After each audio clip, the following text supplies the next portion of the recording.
कल परसों की गल है, भैन आई करतारपुर के लागों। मैं कहा किन्ने साल होए ने भैन जी तुहानू मानदियां नू? कहंदी 20 साल हो गए पास्टर जी, 20 साल असी कोई ऐतवार मिस नहीं कीता। 20 साल हो गए सानू मानदियां नू। मैं कहा भैन 20 साल होए तैनू मानदियां नू? मैं कहा मैनू 10 हुक्म तो दसी जिहड़े परमेश्वर ने मूसा नू कहा सीगा। कहंदी पास्टर जी वो की?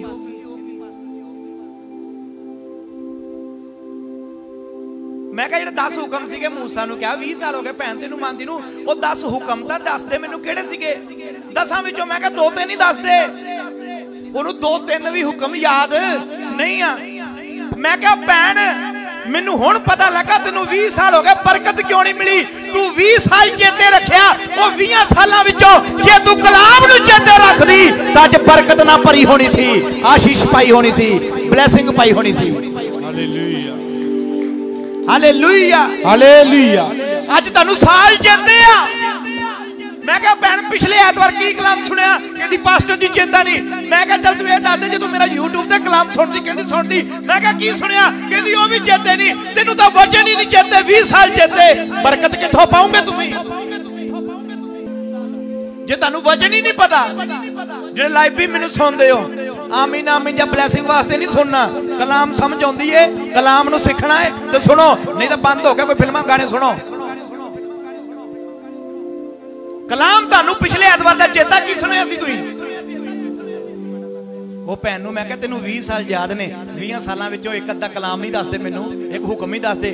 वचन तो तुहानू याद नहीं, वचन तो तुसीं कदी पढ़िया नहीं। वो वचन तो बगैर बरकत नहीं आ। तोनू भैन नू मैनू खुदा ने दस्या, कहंदा इहनू कह वचन नू याद कर ला, वचन पढ़ ला, वचन नू अमल कर ला, वचन नू जिंदगी दे विच लागू कर ला। कहंदा 20 साल छड्ड, हफ्ते विच ही बरकत मिल जूगी। अज जे तुसीं इत्थे बैठे हो ना चर्च विच लाइव सुनदे हो, रोने हो प्रभु जी मैनू 15 साल हो गए, गड्डी नहीं मिली, साइकिल नहीं मिलिया, वो मैनू मोबाइल नहीं मिलिया, मैनू आ नहीं मिलिया। कारण की आ? वचन। खुदा ने अपने कलाम नू अहमियत दित्ती आ ते तुहाडी जिंदगी विच जे कलाम नहीं आ ते तुहाडे मन्नण दा भी फायदा नहीं आ। अज तुसीं करजे थल्ले हो, कलाम दी बदौलत नहीं, कलाम दी वजह नाल नहीं। तुसीं कलाम नू जानदे नहीं, इसलिए करजे थल्ले आ। जे कलाम नू जानदे हुंदे ते प्रभु कहंदा लैण वाले नहीं देण वाले बनना सी। अज गरीबी विचों इसदा कारण यह है कि तुहानू कलाम दी नॉलेज नहीं आ। बीमारी विचों कलाम दी नॉलेज नहीं आ। अज कलाम दी वैल्यू समझो। नौ नू यह गल चेते रहनी, सस ने मैं जो नवी विआही आई सी मैनू मेना मारिया सी, पर उन्होंने कलाम नहीं चेते रहना भी जो मैं यसू मसीह विच आई सी पास्टर ने की कलाम दस्या सी।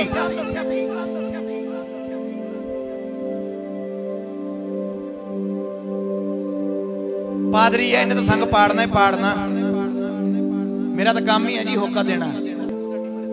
पर जे तुहाडे कलाम ही नहीं असर करता, कलाम कहता चुगली ना कर, झूठ ना बोल, हेरा फेरी ना कर, शराब ना पी, नशा ना कर, व्यभिचार ना कर, बुरी संगति तो हटो।